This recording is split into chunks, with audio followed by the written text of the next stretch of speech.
Nah Bu, mau kita sudah belajar dan bermain tentang rantai kata ya. Kali menyanyikan lagu nopo wau? Kopi saya benda. Nah sekarang kita akan lanjut pada pentingnya kemampuan bahasa anak. Tapi sebelum kita lanjut, supaya kita semangat lagi, kita akan tepuk semangat dulu ya. Ibu saged berdiri.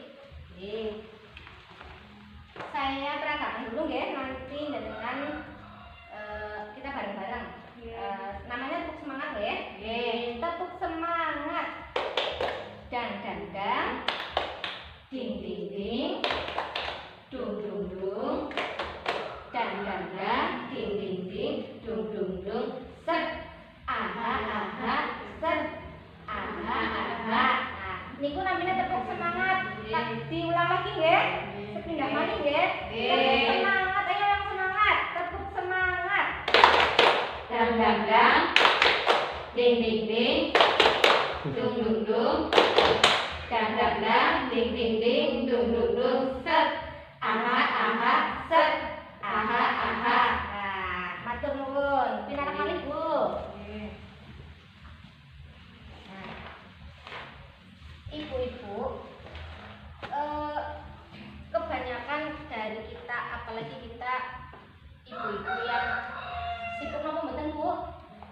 Sibuk, lumayan sibuk ya. Nah, kebanyakan orang tua tidak menyadari bahwa perkembangan bahasa anak dimulai sejak anak di dalam kandungan, awit jenengan hamil ya.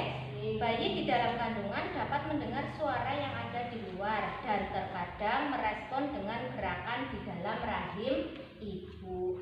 Jenengan pas hamil sering ngobrol kali bayi nang wetenge jenengan apa mboten Bu? Sering Bu. Sering? Nggih.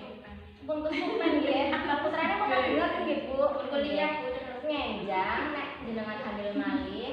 Gadah rencana hamil malih mboten? Gadah rencana hamil malih. Nek jenengan saweg hamil kali suami niku napa sering ngejak ngobrol wetenge jenengan nggih.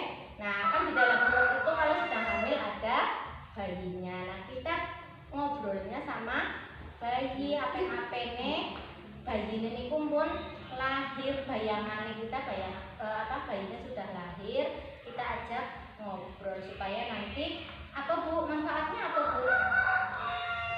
Sudah dari cerdas Bu. Iya, anak jadi cerdas, jadi pinter nggih. Nah, ekspresi verbal yang pertama kali ditunjukkan anak adalah melalui tangisan. Melalui tangisan, anak mencoba mengkomunikasikan diri kepada lingkungannya. Ketika bayi lahir niku kan langsung nangis. Kemudian secara bertahap semakin besar kemampuan verbalnya akan bertambah, akan mengucap mama, papa, terus apa mbak dan sebagainya ya.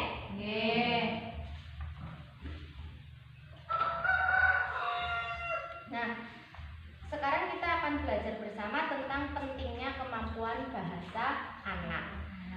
Salah satu kemampuan dasar yang harus dimiliki anak agar sukses bersekolah ataupun sukses dalam kehidupannya kelak adalah kemampuan berbahasa. Di sekolah nanti anak-anak kan banyak temannya nih Bu. Nah, jadi kita ajarkan kemampuan berbahasa sejak kecil supaya nanti kalau di sekolah tidak pendiam, tidak bingung mau apa yang mau diceritakan kepada teman-temannya.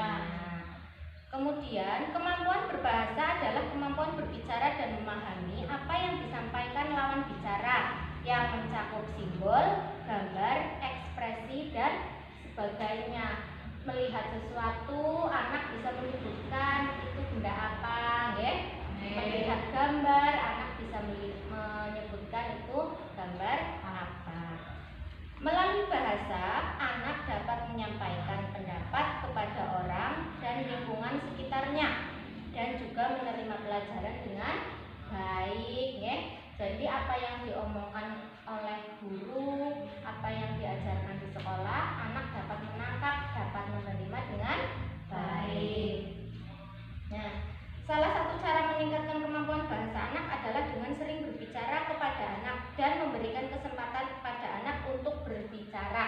Nah, niki jenengan walaupun misalnya siang-siang teng sabin, sontene pun kesel, tapi tetap kudu meluangkan waktu kan nggih?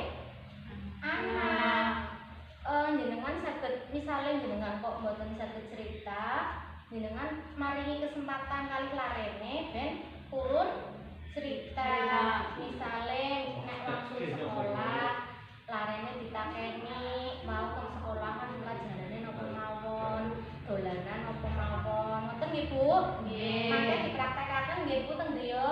Nggih. Nah, kemudian misalnya panjenengan lah mboten kober kok Bu, kados niku. Jenengan saged kalih misalnya sabut asah-asah larene kan lenggah kali di taken-takeni, kali sabut masak larene kali ditaken-takeni ya supaya anak ada komunikasinya juga dengan orang tua. Nah, saat berbicara kepada anak, orang tua dapat menggunakan bahasa daerah atau bahasa sehari-hari karena dengan demikian anak akan lebih mudah memahami apa yang terjadi di sekitarnya. Jadi ngobrolnya nganggo bahasa Jawi mawon, sing lare ngertos nggih, sing lare paham kan. Kita anu nggih teng desa nggih, teng desa umume sanjange ngangge bahasa Jawa. Nggih lah. Diwarai bahasa kromong nggih Bu. Dadose mangke nek sekolah saged mbedakaken bahasa sing sing diengge nggih tiyang sing luwih sepuh kalih sing seumuran nggih. Nggih, niku.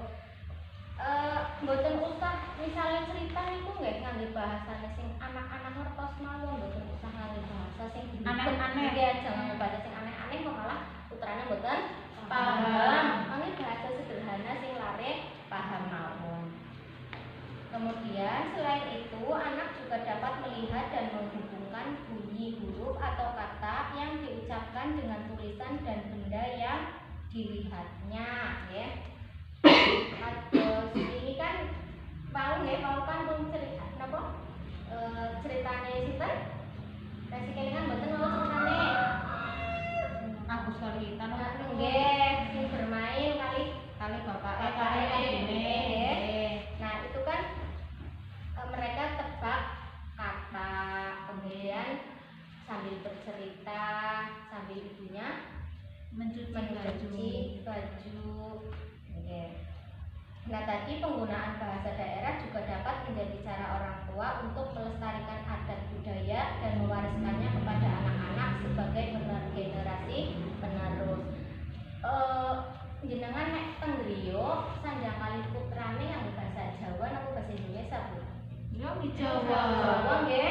Mangke bahasa Indonesia ngertos piyambak teng sekolahan. Akan dituturi gurune biasane dituturi gurune. Nggih wong kita anu teng desa nggih nganggene bahasa Jawa mawon sing lare-lare ngertos ben mangke apa namanya adat budaya bahasa Jawa itu tidak hilang nggih. Lare sakniki katahe kadose kok katahe sanjane yang bahasa Indonesia nggih. Mangke rencane sing dijak cerita bingung mboten paham nggih. Kados niku nggih Ibu-ibu? Nggih. Bapak yang